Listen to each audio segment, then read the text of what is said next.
So, kumusta yung, ano pakiramdam na successful yung yung launch mo? Ayan, I just felt so overwhelmed po. Kinabahan pero good kind of nervous. Kanina pa sinasabi sa mga interviews so hindi ako tumitingin sa mga familiar faces kasi parang maiiyak ako na parang they're here and nag-grow na, nag-bloom na yung support and love that they gave me all throughout. So yun po. Anong dito sa EP mo, ano yung paborito mong kanta? Dulo ng Bahagari po is my favorite by Sir Rox. Bakit? Anong meron sa Medyo familiar po kasi siya sa genre when I was still doing covers noon sa YouTube. So like parang when I heard the songs like this is for me, medyo like similar siya sa mga before kong ginagawa. So yun. And also the lyrics as well.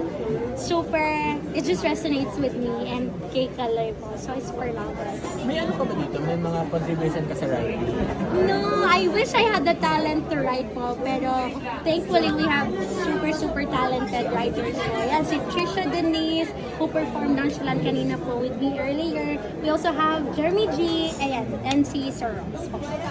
Yung kanina yun sa iyo, yung sabi mo dedicated kay Kat, narinig na niya ba yun before? Yeah, yes, so Ano reaction niya? yeah, actually po, nandun siya throughout the whole process nung nire-record namin. So then, way before, parang last year pa po yata, mga November or December, nire-record na namin. So yun, narinig niya na Ano talaga. reaction niya? Yeah, like, he's just super amazed and maganda daw po talaga yung intro and all the other tracks as well.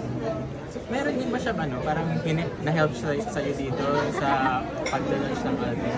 Yeah, of course. Like, his love and support with everything that I am doing now with the music and performing as well.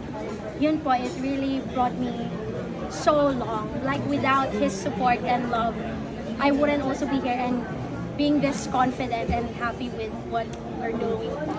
So, yun. Dito naman sa sa launching mo, ano naging preparation mo?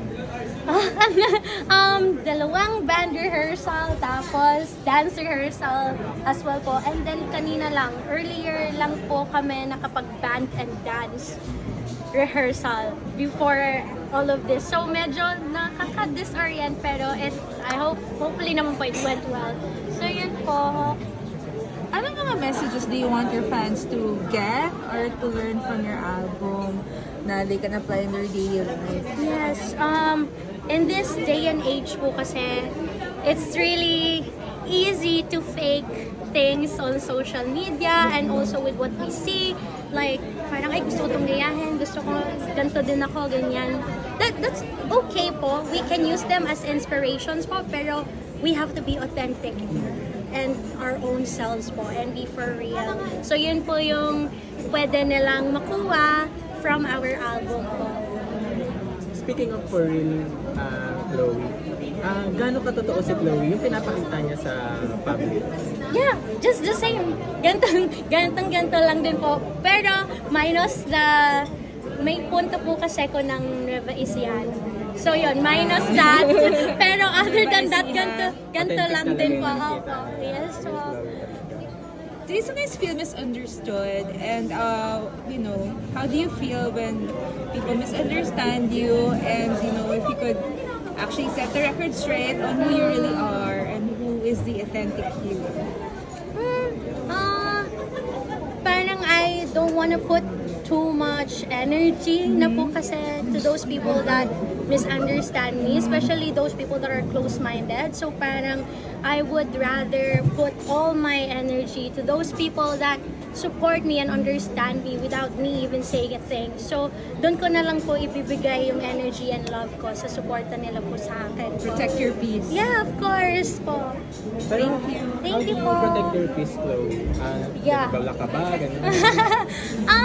I just don't deal with it po. Like, honestly, I have fun also kapag mga nagre-reply po ako sa mga like hate comments, ganyan. Honestly, it's just parang entertainment for me as well na lang din po. Kasi like, ang funny. Also, yung ibang mga stories, I'm like, what? Okay, sige, Yes, ginawa ko yan. Game, go. Like, If parang, you know yourself more. yan nga, yeah. That's why you won't listen to people, what other people say. Opo. Parang, yeah, exactly po. Parang totoo ka din ate, ah. I've been there. Parang, Although the veterans have experienced bashing kasi. So, we know how it feels. Parang nakinig ka ng album ko, ate. Yes. Kabisado niya yung nonchalant. Medyo, Ayun. na-invite ko na rin. Oo, nasabi na ni ate, it's just like that. Speaking of dun sa, sa singing career mo, Yes. tuloy na ba siya? Or meron ka bang mga balak pa pumasok sa iba? Like acting, ganun. Acting, no po, pero hindi naman ako nagko-close ng doors po. Like, I mean, if there's like opportunity to explore it po, why not? Pero I really want to focus more on singing talaga. Yes po. Ano pang dream mong kantahin dahil nasa music industry? I cannot think on top of my head, pero collabs na lang, mga artists na lang po, yeah.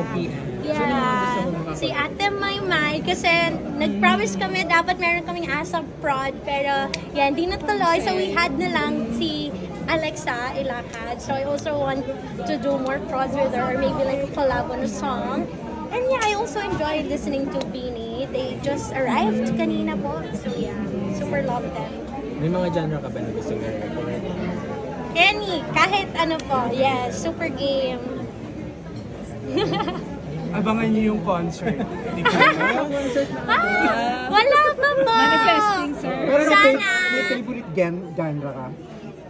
Yun, mga pop po, yung madaling sabayan, para relatable for everybody.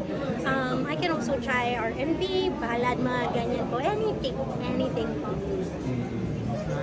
Thank you, Chloe. Thank you po! So wala kang gusto makulab na lalaki? 1621 po. They're super fun and so kind and very talented. So why not? 1621. Baba. Yeah.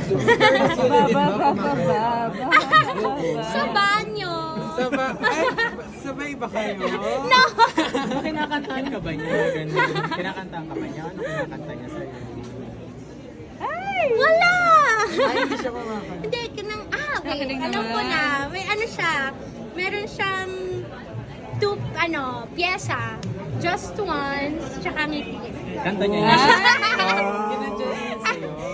Like, Kanta niya yun sa'yo. Sa talaga. iyong- Parang yung dedicated song niya sa'yo. Ganun. hindi. For fun lang. For fun lang. Pero kung pwede na ding dedicated sa akin. Why not? Pero kung At-claim ko magduduin na. kayo, anong gusto niyong kantahin? Anong gusto mong We tried doing bakit ngayon ka lang? Ha? Pero it's all over the place. Kapag nagsabay na sila, bakit ngayon? Bakit ngayon? Wala na. Tapos na. Wala pa po eh. Dapat pag-isipan po namin. Tanungin ko siya. Update po kami sa team song. Oo, sige po. Sa concert press Sa concert. Sana. Thank you guys. Thank you.